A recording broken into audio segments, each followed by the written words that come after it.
Nos destaques do Panorama CBN de hoje, eu te conto que PSDB bate o martelo e resolve apoiar Simone Tebet. E essa é a primeira vez desde a redemocratização que o partido não tem candidato próprio à presidência. Na economia, a inflação desacelera em maio, após uma alta em abril. E agora, o piloto inglês Lewis Hamilton é oficialmente um cidadão brasileiro. E eu explico para você daqui a pouquinho essa história. Panorama CBN. Olá para você que está ouvindo o Panorama CBN. Eu sou a Juliana Prado e vou te contar em menos de 30 minutos tudo o que foi notícia nesta quinta-feira, dia 9 de junho de 2022. Eu começo esse episódio falando sobre eleições, porque depois de muita negociação, a Executiva Nacional do PSDB oficializou hoje o apoio à pré-candidata do MDB à presidência, a senadora Simone Tebet. E com esse anúncio, a parlamentar vai ser a representante de 3 partidos, do MDB, do Cidadania e do PSDB. E chama a atenção que essa é a primeira vez desde a redemocratização que o PSDB não tem um candidato próprio à presidência. E desde que Dória desistiu dessa disputa, nos bastidores, Simone Tebet estava falando para todos os cantos que queria contar com o apoio dos tucanos. E aí, negociação vai, negociação vem. Hoje foi, de fato, batido esse martelo. Só que, como no PSDB tudo é muito confuso, há uma ala do partido que ainda defende uma candidatura própria, como o deputado Aécio Neves, que saiu dessa reunião aí bem full pistola. Eu temo que essa candidatura, esse apoio não tenha correspondência no trabalho, nos votos, na vinculação dos candidatos, por exemplo, do PSDB em alguns estados, que nós já estamos assistindo candidaturas do PSDB já optando entre a candidatura do presidente Bolsonaro e outro do ex-presidente Lula. Tudo que nós quisemos evitar até aqui foi exatamente essa antecipação do segundo turno nas bases do PSDB. Mas temo que o PSDB tenha muitas dificuldades, até pelo antagonismo que tem com o PMDB em inúmeros estados. Minas Gerais é um deles, Goiás, isso aqui foi expresso pelo governador Marconi, no Pará é a mesma coisa, na Bahia também, enfim. Eu vejo uma dificuldade grande de que isso se transforme em algo concreto. Outra ala do PSDB concordava com esse apoio a Simone Tebet, mas condicionava esse apoio se o MDB passasse a apoiar candidatos tucanos em alguns estados, como em Pernambuco e no Rio Grande do Sul. Só que já estava tudo meio que combinado. A reunião de hoje, na prática, validou os acordos que foram firmados pelo presidente do PSDB, Bruno Araújo, com os dirigentes do MDB e do Cidadania. Tudo isso aconteceu nas últimas semanas nos bastidores. E ele falou sobre a ala do partido que ainda é muito resistente ao nome de Simone Tebet, como defendeu o deputado Aécio Neves. É do jogo, isso é da rotina das eleições nacionais. As eleições nacionais nunca verticalizam todo o processo. Nós vamos ter estados onde o próprio PSDB vai ter dificuldades de votar com Simone Tebet, ou a própria Simone vai ter dificuldades de receber o apoio dela do seu próprio partido em algumas. Mas o que vai valer é o conjunto dessa unidade, de um processo, de um projeto se comunicando com a nação brasileira e com os eleitores. Isso vai se resolver se comunicando direto com o eleitor. Agora, a expectativa é que o PSDB indique um candidato a vice-presidente para essa chapa de Simone Tebet. E o nome mais cotado é o senador Tasso Gereissati, que tem um bom trânsito entre o MDB e também o PSDB. E para apoiar Simone Tebet, como eu falei para você, o PSDB exigiu a contrapartida, o apoio do MDB a candidatos tucanos em alguns estados. No Rio Grande do Sul, o pré-candidato do MDB a governador é Gabriel Souza, enquanto o PSDB espera lançar o ex-governador Eduardo Leite, que renunciou esse ano. Só que, até agora, o MDB gaúcho mantém essa pré-candidatura de Gabriel Souza. Segundo o presidente do PSDB, Bruno Araújo, mesmo sem essa solução dos palanques regionais, essas conversas com o MDB vão seguir adiante.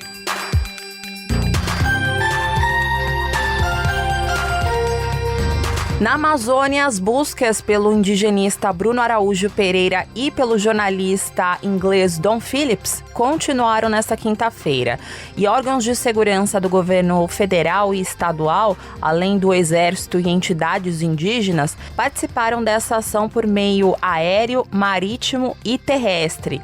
E cerca de 250 pessoas participam dessa busca. E hoje, uma equipe da Polícia Civil do Amazonas chegou ao município de Atalaia do Norte e deve fazer uma perícia na lancha que foi usada por Amarildo da Costa de Oliveira, de 41 anos. Ele foi preso com drogas e munição e é investigado por envolvimento no desaparecimento do indigenista e do jornalista. E um comitê de crise que é coordenado pela Polícia Federal em conjunto com outros órgãos de segurança do Amazonas realiza esse levantamento de um possível material genético nessa lancha que foi apreendida com suspeito. E com o uso do luminol, que é uma substância que revela algumas marcas, as equipes investigam a possibilidade da existência de vestígios de amostra biológica e digitais deixadas na lancha, tanto pelo suspeito quanto pelos tripulantes. E hoje também o governador do Amazonas, Wilson Lima, diz que conversou com a Embaixada do Reino Unido, que é o país do jornalista que está desaparecido. Eu tive uma conversa com a embaixadora do Reino Unido, colocando o Estado à disposição, assim também como o nosso secretário de segurança, nossas forças de segurança, para dar todo o apoio necessário. Toda a nossa equipe, homens do Corpo de Bombeiro, inclusive enviamos para lá mergulhadores, o pessoal da Polícia Civil também está empenhada nisso. Hoje também manifestações em Londres, no Reino Unido, e em Los Angeles, nos Estados Unidos, cobraram respostas sobre o desaparecimento do jornalista britânico Don Phillips e do indigenista Bruno Araújo. No ato de Londres, representantes do Greenpeace, que organizaram esse protesto, questionaram a lentidão das buscas e pediram mais recursos, como helicópteros. A Marinha, que realiza as buscas junto com o Exército e com a Secretaria de Segurança Pública do Amazonas, disse ter enviado aeronaves para ajudar nesse trabalho, mas a União dos Povos Indígenas do Vale do Javari, o Unijava, que também faz essas buscas, diz que não houve nenhum sobrevoo na área até agora. Já em Los Angeles, onde acontece essa semana a Cúpula das Américas, 2 caminhonetes com imagens em telas de LED de Don Phillips e Bruno Pereira foram exibidas e questionavam sobre o paradeiro dos dois. Enquanto isso, nas investigações, apareceu um fato super estranho nessa história. E é o seguinte, Amarildo da Costa de Oliveira, que foi preso, como eu contei para você, vai ter os procuradores municipais de Atalaia do Norte e também a cidade de Benjamin Constant como advogados de defesa. Pois é, bem estranho, né? Em nota, a Prefeitura de Atalaia do Norte informou que não possui nenhuma relação com o serviço particular do procurador municipal e que esse procedimento é legal. Além do procurador de Atalaia do Norte, Ronaldo Caldas da Silva Maricaua, o outro procurador, Davi Barbosa de Oliveira, que é do município vizinho de Benjamin Constant, também vai integrar a defesa de Amarildo. Por enquanto, a Prefeitura de Benjamin Constant ainda não se pronunciou sobre esse caso. Só que é bem estranho, né? Claramente um conflito de interesses, né? Enfim. Agora eu vou fazer uma pausa aqui no noticiário para contar um recado do patrocinador deste podcast. Os avanços tecnológicos e ambientes regulatórios favoráveis à inovação têm gerado uma revolução no sistema financeiro do país com a entrada de um número crescente de fintechs em vários nichos de mercado. O Bank as Service, ou BaaS, é uma das frentes de negócio que o Banco BV desenvolveu e que oferece para fintechs e para as pequenas, médias e grandes empresas a possibilidade de oferecer produtos financeiros para os seus clientes sem a necessidade de se tornar um banco. E com essa plataforma, empresas de diferentes áreas de atuação podem disponibilizar serviços financeiros como TED, arrecadação, boletos de cobrança, contas individuais, pagamentos e principalmente o Pix. Quer saber mais? Então acesse www.bv.com.br/bvopen.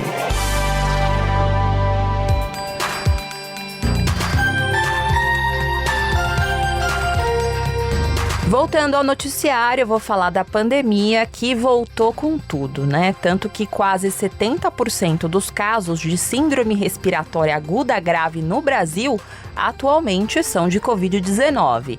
E esses dados que eu contei para vocês estão em um novo boletim Infogripe da Fiocruz, que foi divulgado hoje e foi feito entre os dias 29 de maio e 4 de junho. E em relação às mortes, mais de 92% foram em decorrência do coronavírus. Os pesquisadores da Fundação dizem que na população em geral, o levantamento mostra um crescimento de quase 40% na média móvel de casos, isso na comparação entre a primeira e a última semana de maio. E entre os maiores de 18 anos, a alta foi de quase 90% nesse mesmo período. E o coordenador do boletim Infogripe, Marcelo Gomes, disse para nossa reportagem que há um crescimento nas últimas 6 semanas. Já é a 6ª semana consecutiva em que a gente alerta para esse sinal de aumento no número de novos casos semanais. Um cenário de maior intensidade, de maior alarme na metade sul do país, né? Então estados aí das regiões sudeste, centro-oeste, sul, mas que também se faz presente em diversos estados das regiões norte e nordeste, ainda que não com a mesma intensidade que a gente observa na metade sul do nosso país. Diante desse contexto, a Fiocruz ressalta a importância da dose de reforço da vacina e também o uso de máscaras. Para você ter uma ideia, no estado do Rio de Janeiro, a média móvel de casos diários de Covid é de 4.400. Essa é uma alta de 135% em relação aos dados de 7 dias atrás. E em apenas 4 dias, o número de internados na cidade do Rio saltou mais de 40%. Sobre esse assunto, o secretário estadual de saúde, Alexandre Chieppi, contou que foram abertos 40 leitos de Covid nessa semana. Nós temos um plano de contingência pronto que prevê a transformação de leitos clínicos em leitos Covid. Isso vai depender, obviamente, da demanda. A gente não tem leito vazio. Nós temos leitos que podem ser transformados em leitos Covid. Nós, essa semana, transformamos 40 leitos do Hospital Ricardo Cruz em leitos Covid. Nós temos ainda outras unidades que podem ter leitos transformados. A gente vai fazer isso de acordo com a necessidade para não comprometer o restante do atendimento. Aproveitando que eu estou falando de saúde, hoje a Secretaria de Estado da Saúde de São Paulo confirmou o primeiro caso de monkeypox aqui no Brasil, ou a chamada varíola dos macacos. Essa confirmação aconteceu pelo Instituto Adolf Lutz depois de uma realização de uma contraprova por meio de um exame RT-PCR. E aí você deve estar se perguntando, né? Ué, Ju, você não falou isso ontem? Então, eu falei. Na verdade, quem confirmou esse primeiro caso foi a Prefeitura de São Paulo. E aí, o Estado de São Paulo precisava fazer uma contraprova. E aí, esse resultado saiu hoje e deu positivo. E o caso confirmado é de um homem de 41 anos que mora aqui na capital paulista, de onde eu gravo este podcast, e tem um histórico de viagem para Portugal e Espanha. Agora ele está internado no Instituto de Infectologia do Hospital Emílio Ribas e está em bom estado clínico. E todos os contatos do paciente estão sendo monitorados pelas equipes de vigilância. E o Centro de Vigilância Epidemiológico Estadual e a Prefeitura de São Paulo também investigam desde a semana passada um outro paciente, no caso uma mulher de 26 anos, que também mora na capital paulista e que tem essa suspeita de ter a varíola dos macacos, mas, como eu falei, ainda é uma suspeita.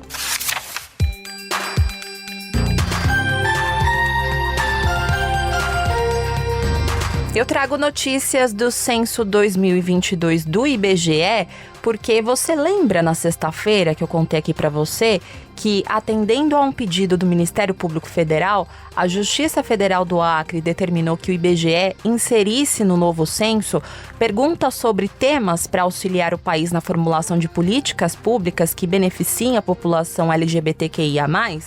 Então, segundo o comentarista da CBN e colunista do jornal Globo, Lauro Jardim, o IBGE informou à Advocacia Geral da União, que é o órgão responsável por tentar derrubar essa decisão judicial, que o IBGE vai ter que adiar o censo 2022 se for obrigado a incluir campos sobre orientação sexual e identidade de gênero no questionário, porque para o IBGE simplesmente não há tempo possível para alterar todo o material que levou meses para ser configurado. E o adiamento da pesquisa vai ter um gravíssimo impacto social e econômico. Lembrando para você que essa pesquisa começa no dia 1º de agosto e o último censo feito aqui no Brasil é de 2010. E em 2020, por causa da Covid-19, ele foi adiado. E no ano passado, ele deixou de ser feito por falta de orçamento. Então estamos praticamente há 12 anos sem dados atualizados sobre a nossa população brasileira.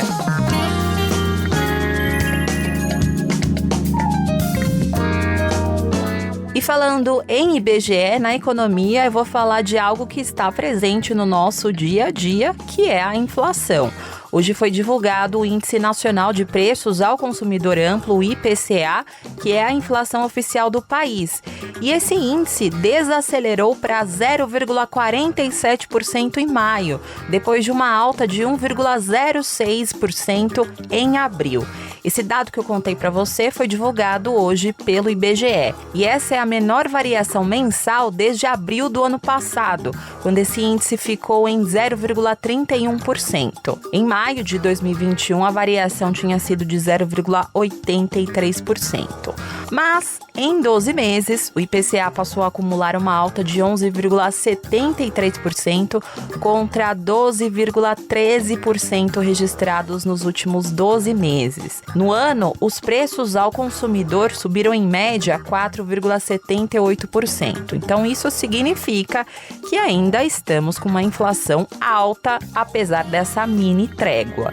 E os setores de transportes, alimento e bebidas impulsionaram essa desaceleração do índice. E o gerente do IPCA, Pedro Kislanov, explicou o que influenciou o resultado desses setores. O que pressionou aí o resultado dos transportes foram os preços das passagens aéreas, né, que subiram mais de 18%, lembrando que já haviam subido aí quase 10% em abril. Chama a atenção o grupo Alimentação e Bebidas, que desacelerou de 2,06% em abril para 0,48% em maio. Alguns itens que tinham pressionado o indicador no mês anterior tiveram uma queda expressiva agora, nesse mês de maio, como o tomate e a batata inglesa, por exemplo. E além disso, a cenoura, né, que chamou a atenção no começo do ano por altas expressivas, teve uma queda de mais de 24% agora em maio, né? Apesar disso, ela acumula ainda nos últimos 12 meses um aumento nos preços de mais de 116%. O único setor que apresentou uma queda de 1,70% foi o de habitação. O motivo foi a bandeira verde, sem a cobrança adicional na conta de luz que passou a valer em meados de abril. E quem analisou isso foi o economista Ricardo Macedo. Bom, o índice realmente ele veio abaixo da expectativa de mercado. O mercado esperava algo em torno de 0,6% ao mês e veio algo em torno de 0,45%. O que explica esse início de desaceleração está ligado à parte de energia elétrica e queda de preço de alimentos. A energia elétrica ela caiu principalmente porque você deixou de cobrar aquela taxa de crise hídrica, então o que deu um alívio muito grande no bolso dos consumidores. Ainda no setor de habitação também houve um recuo de 1,02% nos preços do gás de botijão depois de uma alta de 3,32% em abril. E dos 9 grupos de produtos e serviços pesquisados, 8 deles tiveram alta em maio. E o setor de vestuário teve a maior variação positiva, uma alta de 2,11%, influenciado principalmente pelo encarecimento das roupas masculinas. masculinas. E hoje, em um ato aí de desespero, o presidente Jair Bolsonaro pediu para que empresários do ramo de alimentos diminuam a margem de lucro na produção e na venda de produtos da cesta básica. Segundo Bolsonaro, que é pré-candidato à reeleição em outubro, essa seria uma forma de ajudar a combater os altos índices de inflação no país. Bolsonaro e o ministro da Economia, Paulo Guedes, falaram isso durante uma videoconferência de um fórum que foi promovido pela Associação Brasileira de Supermercados. O presidente agora está nos Estados Unidos, onde ele participa da Cúpula das Américas. E durante essa videoconferência, o presidente Bolsonaro disse que produtos da cesta básica, como óleo de soja, ovos, leite, açúcar e café, são vilões do aumento da cesta básica. Só que, como eu contei para você, são vários fatores que impactam no nosso dia a dia, né? Só que esse ato aí de Bolsonaro hoje não enxerga bem a situação como um todo. O mundo está sofrendo os impactos com a guerra na Ucrânia e até os Estados Unidos, que não tinham uma inflação alta desde a década de 80, também está registrando preços altos, principalmente nas commodities. Tudo isso em um momento em que vários países ainda estão se recuperando da pandemia. No mercado financeiro, a Bolsa de Valores de São Paulo encerrou o dia de hoje em baixa de 1,18% aos 107.093 pontos. No mercado de câmbio, o dólar comercial fechou o dia em alta de 0,52% aos R$ 4,916. Já o euro fechou o dia com uma desvalorização de 0,42% aos R$ 5,218. No cenário internacional, o Itamaraty confirmou hoje que o brasileiro André Luiz Hack, de 44 anos, que estava na guerra na Ucrânia, morreu.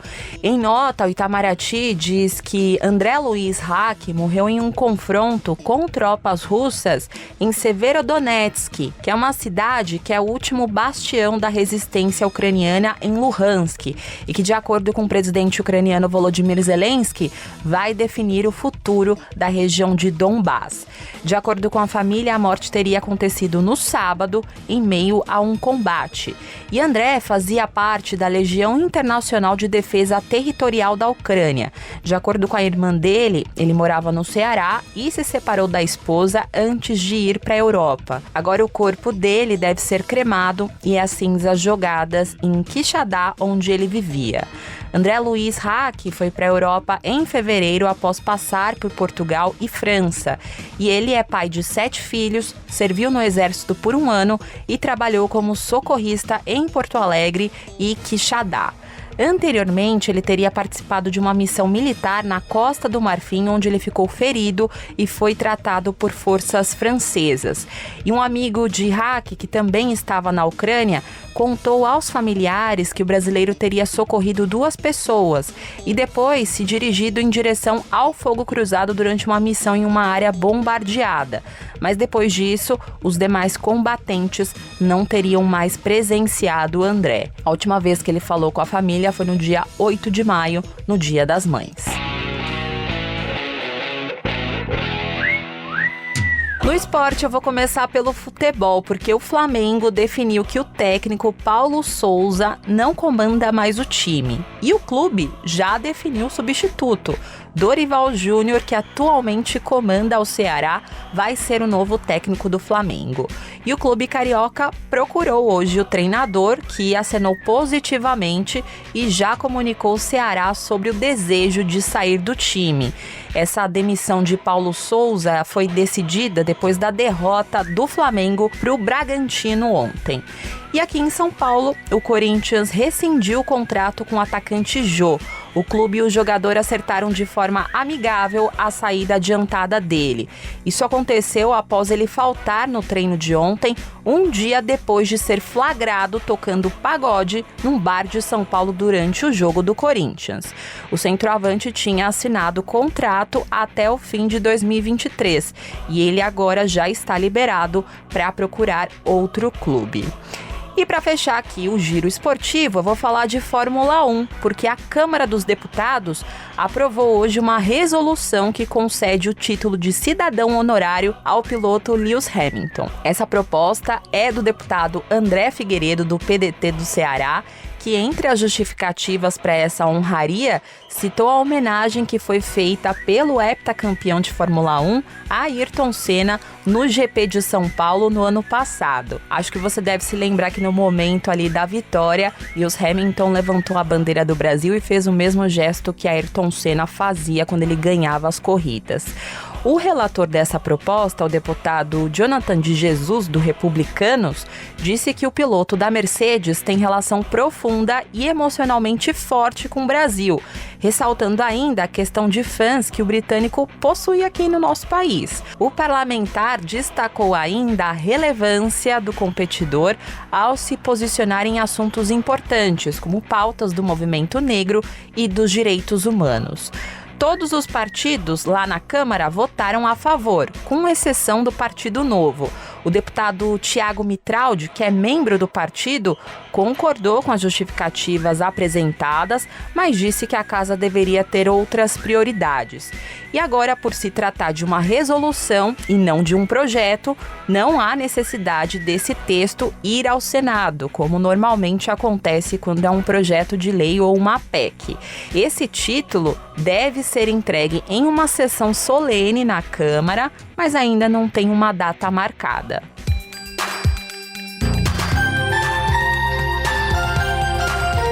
Agora eu vou ficando por aqui, muito obrigada pela companhia de hoje. O roteiro dessa edição foi escrito por mim, a montagem e a sonorização são da Priscila Gubiotti.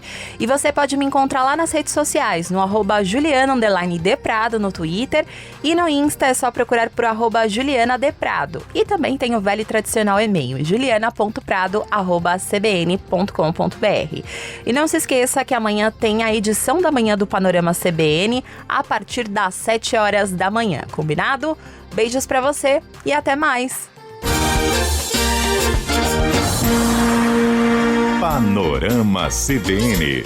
As principais notícias do dia em menos de meia hora.